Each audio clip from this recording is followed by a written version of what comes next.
नमस्कार, मैं मिलन Patel, registered pharmacist, आपका हार्दिक स्वागत करता हूं आपके अपने YouTube channel health and medicine Hindi में। आज के वीडियो में मैं आपको बीटाडीन गार्गल यानी कि पोविडोन आयोडीन गार्गल के उपयोग क्या है, किस प्रकार से उपयोग करना है, उपयोग के दौरान किन किन बातों का ध्यान रखना है, पोटेंशियल साइड इफेक्ट्स क्या हो सकती है, सभी के बारे में बात करेंगे। वीडियो थोड़ा लंबा जरूर हो जाएगा, लेकिन अगर आपके पास समय है तो कोशिश करना कि वीडियो पूरा देखें ताकि आपको सही नॉलेज प्राप्त हो पाए। तो बिना देरी किए आज के वीडियो की शुरुआत करते हैं। सबसे पहले बीटाडीन गार्गल के बारे में मैं एक छोटा सा इंट्रोडक्शन दे देता हूं। देखिए, बीटाडीन कोई एक्टिव इंग्रेडिएंट का नाम नहीं है, बीटाडीन एक ब्रांड नेम है। बीटाडीन गार्गल के अंदर as a main ingredient povidone iodine होता है, जो अलग अलग प्रकार के बैक्टीरिया, वायरसेस, फंगस से जो संक्रमण फैलता है उसे दूर करने के लिए टॉपिकल यूज मतलब कि सतह पर करने वाला उपयोग, इस प्रकार से बीटाडीन यानी कि जो पोविडोन आयोडीन है उसका इस्तेमाल होता है। देखिए, यहाँ पर बीटाडीन ब्रांड नेम का मैं इस्तेमाल इसलिए कर रहा हूँ क्योंकि भारत में बीटाडीन बहुत ही प्रचलित, बहुत ही लोकप्रिय ब्रांड है। डॉक्टर भी, ज़्यादातर डॉक्टर बीटाडीन को ही प्रिस्क्राइब करते हैं। देखिए, ज़्यादातर जो लोग होते हैं मेडिकल फील्ड से जुड़े हुए नहीं होते हैं, उन्हें मेन इंग्रेडिएंट्स क्या होते हैं उसके बारे में पता नहीं होता है, उन्हें ब्रांड नेम के बारे में ही पता होता है। इसलिए इन लोगों को, यानी कि जो सामान्य लोग हैं, जो मेडिकल फील्ड से परिचित नहीं है, मेडिकल नाम से परिचित नहीं है, उन्हें जो मेन इंग्रेडिएंट है उसके बारे में समझाने के लिए ब्रांड नेम का इस्तेमाल करना पड़ता है। अब बात करते हैं बीटाडीन गार्गल यानी पोविडोन आयोडीन गार्गल के उपयोग के बारे में। सबसे पहला उपयोग है use in sore throat. Sore throat का मतलब होता है गले में खराश। देखिए, जब भी गले में, मुंह में बैक्टीरियल इन्फेक्शन होता है तो शुरुआती लक्षण के तौर पर गले में खराश यानी कि सोर थ्रोट की स्थिति सामने आती है। यह स्थिति धीरे धीरे करके थोड़ी अनकंफर्टेबल होती जाती है। जब भी आप कुछ खाते हो, कुछ पीते हो, कुछ निगलने की कोशिश करते हो तो ऐसे में गले में दर्द भी होने लगता है। जब भी आप इस स्थिति में पोविडोन आयोडीन गार्गल का इस्तेमाल करते हो तो जो लक्षण की तीव्रता होती है, जो सीवियरिटी होती है, वो कम हो जाती है। साथ ही साथ जो सिम्टम्स का जो ड्यूरेशन होता है, समय होता है, वो भी कम होता जाता है। दूसरा उपयोग है माउथ अल्सर। माउथ अल्सर का मतलब होता है मुंह के छाले। देखिए, जब भी मुंह के अंदरूनी भाग पर, गले में जब छाले पड़ जाते हैं तो उसे दूर करने के लिए, उसे फास्ट हील करने के लिए बीटाडीन गार्गल यानी कि पोविडोन आयोडीन गार्गल का इस्तेमाल किया जाता है। जब भी पोविडोन आयोडीन गार्गल का इस्तेमाल करते हो तो मुंह के छाले जो होते हैं, वहाँ पर जो इन्फेक्टेड स्किन होती है, इन्फेक्टेड भाग होता है, वो जल्दी से रिपेयर होता है, जिसकी वजह से, जल्दी से रिपेयर होने की वजह से जो सेकेंडरी इन्फेक्शन है वो लगने के चांसेस काफ़ी कम हो जाते हैं। नंबर 3 है टॉन्सिलाइटिस एंड फेरिंजाइटिस। जब भी मुंह के अंदर, गले के अंदर बैक्टीरियल इन्फेक्शन होता है, जब भी टॉन्सिल्स, फेरिंग्स प्रभावित होते हैं, उस पर सूजन आती है तो टॉन्सिलाइटिस और फेरिंजाइटिस की स्थिति सामने आती है। इस स्थिति को ट्रीट करने के लिए कंप्लीमेंट्री तौर पर बीटाडीन गार्गल यानी कि पोविडोन आयोडीन गार्गल का इस्तेमाल किया जाता है। देखिए, यहाँ पर मैंने कॉम्प्लीमेंट्री शब्द इसलिए यूज किया क्योंकि टॉन्सिलाइटिस और फेरिंजाइटिस के मामलों में प्राइमरी लाइन ट्रीटमेंट में एंटीबायोटिक ही प्रिस्क्राइब करके दी जाती है। साथ ही साथ उसके जो भी सिम्टम्स होते हैं उसे दूर करने के लिए दूसरी मेडिसिन दी जाती है। जैसे कि अगर गले में दर्द है, बुखार आता है तो फिर एनाल्जेसिक या फिर एंटीपायरेटिक मेडिसिन दी जाती है। हालांकि जो बीटाडीन गार्गल की बात है, पोविडोन आयोडीन गार्गल की बात है, तो एज ए कॉम्प्लीमेंट्री यूज, मतलब कि हीलिंग फास्ट हो, ओरल हाइजीन अच्छे से बना रहे, इसीलिए डॉक्टर प्रिस्क्राइब करके देते हैं। नंबर 4 है oral hygiene after dental procedures. देखिए, जो डेंटिस्ट होते हैं वो भी पोविडोन आयोडीन गार्गल प्रिस्क्राइब करके देते हैं। देखिए, जब भी कोई डेंटल प्रोसीजर होती है, सर्जरी होती है, दांत निकालना होता है, ऐसे केसेस में जब भी सर्जरी खत्म हो जाती है तो जो एरिया जहाँ से दांत निकाला है वहाँ पर इन्फेक्शन होने के थोड़े चांसेस रहते हैं। इन्फेक्शन ना हो आपके मुंह का, और जो जगह है जहाँ से दांत निकाला है, जहाँ सर्जरी की है, उसका हाइजीन अच्छे से बना रहे, इसलिए डेंटिस्ट बीटाडीन गार्गल या फिर पोविडोन आयोडीन गार्गल को प्रिस्क्राइब करके देते हैं। नंबर 5 है कोल्ड एंड फ्लू। जब भी वायरल इन्फेक्शन होता है तो कोल्ड और फ्लू की स्थिति सामने आती है। ऐसे में बुखार, जुकाम, सर्दी इत्यादि सामने आता है। वायरल इन्फेक्शन के दौरान जो गले में और मुंह के अंदर जो वायरल लोड होता है उसे कम करने के लिए डॉक्टर अक्सर बीटाडीन गार्गल या फिर कोई भी पोविडोन आयोडीन गार्गल प्रिस्क्राइब करके देते हैं। देखिए, इसका मतलब ये नहीं है कि जो सर्दी हुई है, जुकाम हुआ है, फीवर मतलब कि बुखार जैसा है, वो भी दूर हो जाएगा, क्योंकि उसके लिए अलग से मेडिसिन डॉक्टर देते हैं। जैसे कि एंटीबायोटिक देते हैं, कुछ केसेस में एंटीवायरल मेडिसिन देते हैं, एनाल्जेसिक देते हैं, एंटीपायरेटिक देते हैं। जो बीटाडीन गार्गल या फिर कोई भी पोविडोन आयोडीन गार्गल प्रिस्क्राइब करके देते हैं, उसके पीछे का कारण एकमात्र ये होता है कि मुंह में और गले में जो वायरल लोड है उसे कम किया जाए। नंबर 6 है प्रिवेंशन ऑफ ओरल इन्फेक्शन।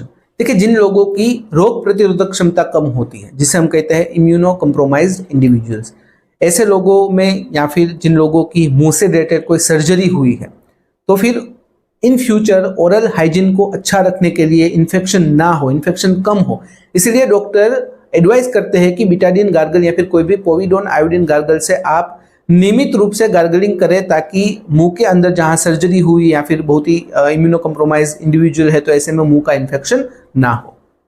अब बात करते हैं बिटाडीन गार्गल या कोई भी पोविडोन आयोडीन गार्गल का इस्तेमाल, उपयोग हमें किस प्रकार से करना है। देखिए, इसके उपयोग में कोई रॉकेट साइंस नहीं है, सिंपली तरीके से आप उपयोग कर सकते हो, लेकिन फिर भी कुछ महत्वपूर्ण बातों का ध्यान रखना काफी जरूरी होता है। तो स्टेप बाय स्टेप हम इसके बारे में जानते हैं।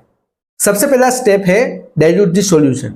बिटाडीन गार्गल या फिर कोई भी povidone iodine gargle generally 2% concentration के स्वरूप में उपलब्ध होता है, इसलिए इसे डाइल्यूट करना काफी जरूरी होता है। देखिए, जब भी आप बिटाडीन गार्गल की बोतल को देखोगे या फिर कोई भी पोविडोन आयोडीन की बोतल को ध्यान से देखोगे, उसमें पढ़ोगे किस प्रकार से उसमें सूचनाएं लिखी है, तो उसमें डायरेक्शन ऐसा लिखा हुआ होता है कि dilute the solution with the equal amount of water, मतलब कि जो डाइल्यूशन रेशियो है वो 1:1 है। मतलब अगर आप 10 ml बिटाडीन गार्गल का सॉल्यूशन लेते हो, तो उसके सामने आपको 10 ml पानी लेना है, उसे डाइल्यूट करना है, फिर यूज करना है। कुछ जगह पर यह रेशियो 1:2 हो जाता है, मतलब कि 10 ml गार्गल का सॉल्यूशन लेना, उसमें आपको 2 गुना पानी यानी कि 20 ml पानी मिलाकर जो सॉल्यूशन है वो बनाकर फिर उसे उपयोग में लेना है। ये डिपेंड होता है किस प्रकार से उपयोग में लेने वाले हो। जो उपयोग में लेने वाला है वो बच्चा है, बड़ा है, बुजुर्ग है, और किस प्रकार के सिम्टम्स दिखाई दे रहे हैं, डॉक्टर किस प्रकार से बोलते हैं, सब चीज पर वो डिपेंड होता है। दूसरा स्टेप है गार्गल प्रॉपर्ली। अच्छे से गार्गलिंग करने के लिए आपको कम से कम 15 ml की क्वांटिटी चाहिए। यहाँ पर जैसे हम 10 ml सॉल्यूशन और 10 ml पानी लेते हैं, 20 ml की क्वांटिटी लेते हैं, तो वो भी सफिशिएंट होती है, आइडियल होती है। सबसे पहले क्या करना है, जो 20 ml की क्वांटिटी है, 10 ml सॉल्यूशन 10 ml पानी, उसे अच्छे से मिक्स करना है, फिर आपको मुंह में डालना है। उसके बाद आपकी गर्दन को पीछे की तरफ टिल्ट करना है, फिर गार्गलिंग करना है। गार्गलिंग साउंड आना चाहिए। जब भी गार्गलिंग साउंड आता है तो उसका मतलब ये होता है कि जो सॉल्यूशन है आपके गले के अंदरूनी भाग तक, पीछे के भाग तक पहुंच गया, वहां पर वह असर करेगा। तो इस प्रकार से प्रॉपर्ली आपको गार्गल करना है। और गार्गल करते वक्त आपको ध्यान रखना है, अगर छींक जैसा आए, उबासी जैसा आया, फिर कोई भी अनकंफर्टेबल सिचुएशन हो, ऐसे में आपको तुरंत ही सॉल्यूशन थूक देना है और आपका मुंह साफ कर लेना है। देखिए, उससे क्या होगा, अगर ऐसा आप नहीं करोगे, अगर गार्गलिंग करते वक्त छींक आती है, उबासी आती है, कोई भी अनकंफर्टेबल स्थिति आती है, तो ऐसे में जो सॉल्यूशन है वो आप निगल सकते हो। तो इस बात का ध्यान रखना है, गार्गलिंग करते वक्त आपको सॉल्यूशन निगलना नहीं है। तीसरा स्टेप है टेक अ पोज, मतलब कि आपको 5 से 10 मिनट का एक पोज लेना है। वो इसलिए लेना है क्योंकि जब गार्गलिंग की प्रोसीजर खत्म हो जाती है, तो जो गार्गलिंग सॉल्यूशन होता है वो आपके गले पर, आपके मुंह के सतह, अंदरूनी सतह पर चिपका हुआ होता है, असर कर रहा होता है। ऐसे में अगर आप तुरंत ही अपना मुंह पानी से साफ कर दोगे, तो फिर जो असर होगी वो इनकम्प्लीट होगी, जो रिजल्ट मिलना चाहिए वो नहीं मिलेगा। इसलिए हम क्या करते हैं कि जब भी गार्गलिंग के संदर्भ में कोई हमसे पूछता है, कोई एडवाइस लेता है फोन पर या फिर फेस टू फेस, तो हम लोग उसे ये जो तीसरा स्टेप होता है वो खास करने के लिए कहते हैं, क्योंकि ज्यादातर लोग गार्गलिंग प्रोसेस खत्म होने के तुरंत बाद ही अपना मुंह साफ कर देते हैं, तो फिर रिजल्ट में थोड़ा वेरिएशन आ सकता है। इसलिए 5 मिनट, कम से कम 5 मिनट का पॉज लेना है। उसके बाद आपको क्या करना है कि अच्छे से अपने मुंह को साफ पानी से धो लेना है। नंबर 4 है रिपीट द प्रोसीजर। देखिए, जिस प्रकार से डॉक्टर या फार्मासिस्ट आपको सलाह देते हैं, उस प्रकार से दिन में 2 बार, 3 बार या 4 बार, जितनी बार डॉक्टर ने बोला है, फार्मासिस्ट ने बोला है, उतनी बार आपको same procedure with same quantity repeat करनी है, ताकि अच्छे से गार्गलिंग हो पाए और आपको अच्छा रिजल्ट मिल पाए। गार्गलिंग करने से 30 मिनट पहले, आधे घंटे पहले, और गार्गलिंग करने के 30 मिनट यानी कि आधे घंटे बाद आपको ना ही कुछ खाना है, ना ही कुछ पीना है। अब बात करते हैं बिटाडीन गार्गल या कोई भी पोविडोन आयोडीन गार्गल के उपयोग के संदर्भ में आपको किन किन बातों का ध्यान रखना है। सबसे पहली, सबसे महत्वपूर्ण बात है डू नॉट स्वेलो, मतलब कि आपको पोविडोन आयोडीन सॉल्यूशन निगलना नहीं है। जिस प्रकार से मैंने बोला कि गार्गलिंग की प्रोसेस करते वक्त अगर आपको छींक जैसा आए, उबासी जैसा आए, फिर कोई भी अनकंफर्टेबल परिस्थिति आपके सामने आए, तो ऐसे में तुरंत ही गार्गलिंग जो सॉल्यूशन है उसे थूक देना है और अपने मुंह को अच्छे से पानी से साफ कर देना है, ताकि आप उसे निगल ना जाए। अगर बाई चांस ऐसा होता है, अगर बाई चांस आप पोविडोन आयोडीन गार्गल को निगल लेते हो, तो ऐसे में आपको स्टमक में इरिटेशन यानी कि पेट में इरिटेशन, जलन, उल्टी जैसा लगना, जी मचलना, इस प्रकार के सिम्टम्स दिखाई देते हैं। देखिए वैसे तो हमने लिमिटेड क्वांटिटी ही यूज़ की है, जैसे कि 10 ml हमने सॉल्यूशन लिया है, उसके सामने 10 ml पानी लिया है, तो वैसे तो इतनी ज़्यादा घबराने की बात नहीं है, आपको पैनिक नहीं करना है। खास बात ध्यान रखनी, अगर आप निगल लेते हो तो पैनिक नहीं करना है। पैनिक करोगे तो स्थिति और ज़्यादा बिगड़ जाएगी और हार्ट बीट भी फास्ट हो जाएगा, जो आपके लिए अच्छा नहीं होगा। वैसे हमने लिमिटेड क्वांटिटी ली है तो इतनी डरने की बात नहीं है, लेकिन अगर आप बिना कॉन्सेंट्रेशन यूज़ कर रहे हो या फिर लार्ज क्वांटिटी में यूज़ कर रहे हो, अगर ऐसा कुछ होता है, आप निगल लेते हो, तो तुरंत ही आपको अपने डॉक्टर से बात करनी है और जो कुछ भी इलाज है वो करवाना है। नंबर 2 है अवॉइड प्रोलॉन्ग यूज, मतलब कि आपको लंबे समय के लिए बिटाडीन गार्गल या फिर कोई भी पोविडोन आयोडीन गार्गल का इस्तेमाल नहीं करना है। अगर आप लंबे समय के लिए फ्रीक्वेंट यानी कि बार बार इस प्रकार के गार्गल का उपयोग करते हो, तो एक्सेसिव आयोडीन आपके शरीर में एब्जॉर्ब होगा। अगर एक्सेसिव आयोडीन आपके शरीर में एब्जॉर्ब होगा तो उसकी नेगेटिव इंपैक्ट आपके थायराइड फंक्शन पर होगी, थायराइड फंक्शन अल्टर होगा, जिसकी वजह से इन फ्यूचर आपको स्वास्थ्य संबंधी समस्या हो सकती है। तो आपको बिटाडीन गार्गल या फिर कोई भी पोविडोन आयोडीन गार्गल के लंबे समय और बार बार उपयोग से बचना है। नंबर 3 है वाइल यूजिंग इन चिल्ड्रन। देखिए जब भी बिटाडीन गार्गल या कोई भी पोविडोन आयोडीन गार्गल के उपयोग की बात बच्चों के संदर्भ में आती है, तो आपको ज्यादा सावधान रहने की जरूरत है, क्योंकि यह उपयोग बहुत सारे फैक्टर्स के ऊपर डिपेंड होता है, जैसे कि बच्चे की उम्र, बच्चा प्रॉपर्ली गार्गल कर रहा है कि नहीं कर रहा है, कंसंट्रेशन कितना होना चाहिए इत्यादि। अगर उम्र की बात करें तो कम से कम 12 साल बच्चे की उम्र होनी चाहिए। अगर आपके बच्चे की उम्र 12 साल या 12 साल से ज़्यादा है, तब ही आपको उसे बिटाडीन गार्गल का उपयोग करवाना है। अगर आपके बच्चे की उम्र 12 साल या 12 साल से ज़्यादा है लेकिन आपका बच्चा प्रॉपर गार्गलिंग नहीं कर पा रहा है, तब भी आपको बिटाडीन गार्गल या कोई भी पोविडोन आयोडीन गार्गल का इस्तेमाल नहीं करवाना है। तुरंत ही अपने डॉक्टर से बात करके कोई जो अल्टरनेटिव कोई थेरापी है, कोई मेडिसिन है, उसके बारे में फोकस करना है। उसके बाद आता है कंसंट्रेशन।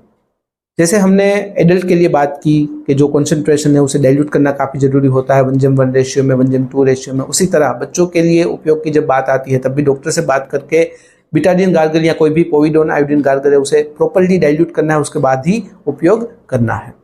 नंबर 4 है प्रेगनेंसी एंड ब्रेस्ट फीडिंग। देखिए वैसे तो गर्भावस्था के दौरान, स्तनपान के दौरान बिटाडीन गार्गल या कोई भी पोविडोन आयोडीन गार्गल का इस्तेमाल वैसे सेफ होता है, लेकिन फिर भी अपने डॉक्टर से बात करना काफ़ी ज़रूरी होता है। जब भी आप प्रेग्नेंट हो, जब भी ब्रेस्ट फीडिंग करवाते हो, तो ऐसे में बहुत ही लंबे समय के लिए, बहुत ही फ्रीक्वेंटली आपको पोविडोन आयोडीन गार्गल या बिटाडीन गार्गल का इस्तेमाल नहीं करना है, क्योंकि जैसे हमने बात की कि अगर आप बहुत ही ज़्यादा मात्रा में और लंबे समय के लिए बार बार गार्गल करते हो पोविडोन आयोडीन का, तो ऐसे में क्या होगा कि जो एक्सेसिव आयोडीन है वो आपके शरीर में एब्जॉर्ब होगा, थायराइड फंक्शन अल्टर होगा, नेगेटिव इंपैक्ट होगी। और आप भी जानते हो कि प्रेगनेंसी के दौरान थायराइड की कितनी अहमियत होती है। अगर थायराइड में प्रॉब्लम आती है तो फिर आपकी प्रेगनेंसी में भी प्रॉब्लम आ सकती है, जो गर्भ में पड़ रहा शिशु है उसे भी परेशानी हो सकती है, तो इस बात का आपको ध्यान रखना है। नंबर 5 है आस्क योर डॉक्टर। देखिए जब भी बिटाडीन गार्गल या कोई भी पोविडोन आयोडीन गार्गल के उपयोग की बात आती है, अगर आपके मन में कोई भी सवाल हो, कोई भी छोटा सा, कोई भी सिली सवाल हो, अपने डॉक्टर या फिर हेल्थ केयर एक्सपर्ट से पूछ लेना है। उसमें डरने की बात नहीं है, कोई झिझक की बात नहीं है। देखिए जब भी डॉक्टर समझाते हैं, आपको अच्छे से समझना है। देखिए ज़्यादातर लोग क्या करते हैं, जब भी डॉक्टर समझा रहे होते हैं तो अगर उन्हें समझ में नहीं आ रहा है फिर भी हाँ में हाँ करते हैं, क्योंकि डर लगता है, झिझक होती है। फिर घर पर जाकर कंफ्यूज हो जाते हैं किस प्रकार से यूज़ करना है, गलत से गलत यूज़ कर लेते हैं, फिर प्रॉब्लम क्रिएट होती है। ऐसा नहीं करना है। कोई भी सवाल है, कितना भी चाहे सिली क्यों ना हो, कितना भी छोटा सवाल क्यों ना हो, पूछ लेना है। अगर डॉक्टर को नहीं पूछ सकते, कमेंट में पूछिए। अगर आप वीडियो देख रहे हो, आपको कोई भी सवाल है पोविडोन आयोडीन के गार्गल के उपयोग के बारे में, कोई भी चीज़ के बारे में, कमेंट में पूछे। कमेंट में अनकंफर्टेबल है डायरेक्टली मेल करें qna.hm@gmail.com पर। बात करते हैं बिटाडीन गार्गल या कोई भी दूसरे पोविडोन आयोडीन गार्गल की पोटेंशियल साइड इफेक्ट्स के बारे में। देखिए वैसे तो बिटाडीन गार्गल या कोई भी दूसरे पोविडोन आयोडीन गार्गल ऐसे तो जनरली सेफ माने जाते हैं, सुरक्षित होते हैं, इतनी ज़्यादा साइड इफेक्ट्स देखने को नहीं मिलती है। लेकिन कुछ केसेस में कुछ लोगों को साइड इफेक्ट्स देखने को मिलती है, तो उसके बारे में भी बात करना काफ़ी जरूरी होता है। सबसे पहली साइड इफेक्ट है माइल्ड इरिटेशन।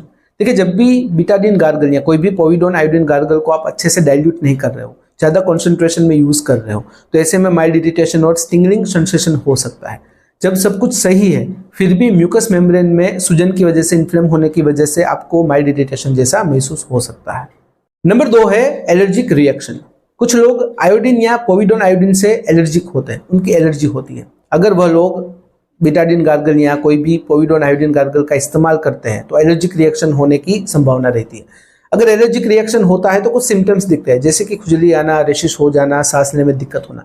अगर इस प्रकार के symptoms after use of povidone iodine gargle आपको दिखाई देते हैं तो सबसे पहले तो आपको उसका उपयोग डिसकंटिन्यू करना है, अपने हेल्थ केयर एक्सपर्ट से बात करके जो कुछ भी इलाज है वो स्टार्ट करवाना है।